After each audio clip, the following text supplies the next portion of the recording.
अस्सलाम वालेकुम dear students, मैं आपका टीचर ज़हूर इलाही। हम सोशल साइंस क्लास 10th में political science chapter 2 federalism discuss कर रहे हैं। इससे पहले भी हमने इस चैप्टर के बहुत सारे सब टॉपिक्स डिस्कस किए। आज का हमारा जो टॉपिक है वो है हाउ इज़ फेडरलिज्म प्रैक्टिस्ड, यानी फेडरलिज्म को कैसे प्रैक्टिस किया जाता है।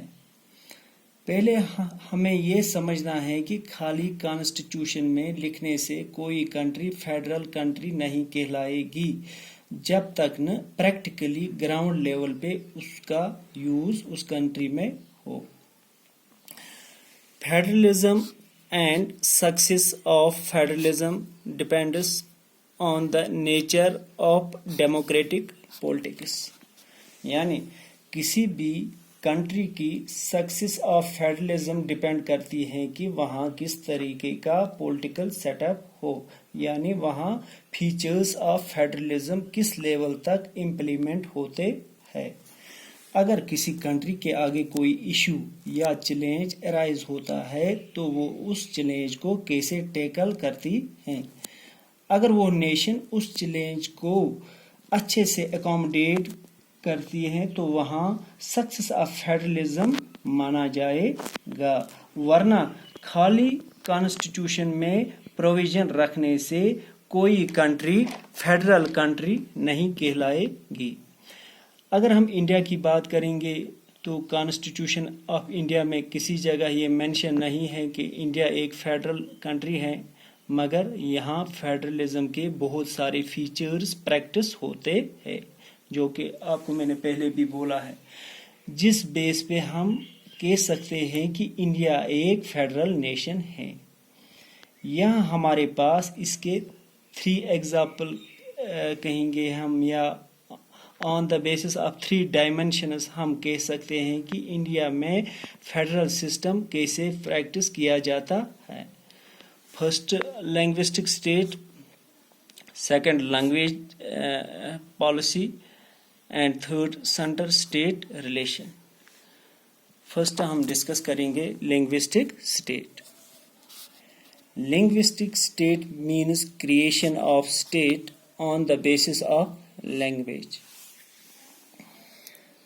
1947 में जब इंडिया को इंडिपेंडेंस मिली तो उस टाइम स्टेटस को लैंग्वेज बेसिस पे डिसाइड किया गया, यानी जिस जगह जो लैंग्वेज बोली जाती थी उस बेस पे वहाँ स्टेट बनाई गई।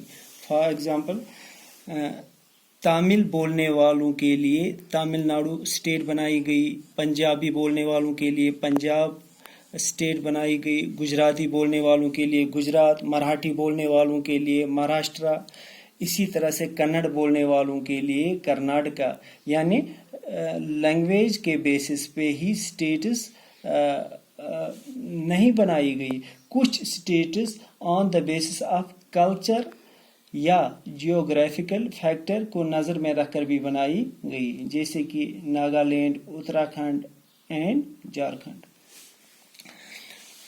Some national leaders feared that it would lead to disintegration of the country.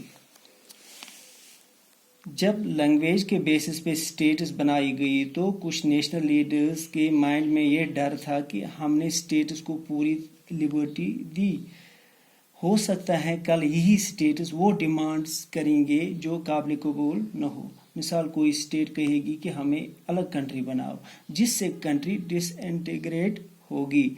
Disintegrate means breakup into small parts, यानी टूट जाना। गवर्नमेंट में जो लीडर्स थे उन्होंने कहा कि ठीक है, हमें स्टेट्स को लिबर्टी देनी चाहिए, मगर किसी हद तक इतनी लिबर्टी भी नहीं देनी चाहिए जिससे मुल्क कमज़ोर होगा। Experiences has shown that the formation of linguistic states has made the country more united. Leaders के माइंड में एक किस्म का जो फियर था कि पावर शेयर करने से या लैंग्वेज के बेसिस पे अलग अलग स्टेट बनने से कंट्री डिसइंटीग्रेट होगी, वो गलत साबित हुआ। اس سے اسٹیٹس اور زیادہ ایک دوسرے کے قریب آ گئی، یعنی کہ یونائٹڈ ہو گئی، کیونکہ انہیں لگا کہ ہماری بات سنی جا رہی ہے، وہ سینٹر کے اور زیادہ قریب آ گئی۔ اس طرح ہم کہہ سکتے ہیں کہ انڈیا میں ڈائیورسٹی تھی، مگر اس کو اچھے سے اکاموڈیٹ کیا گیا، یعنی کہ یہاں سکسیسفلی فیڈرلزم کو پریکٹس کیا گیا۔ انشاءاللہ اگلے ویڈیو میں ہم اسی ٹاپک کا ایک اور سب ٹاپک ڈسکس کریں گے، language policy of India and centre state relation ship.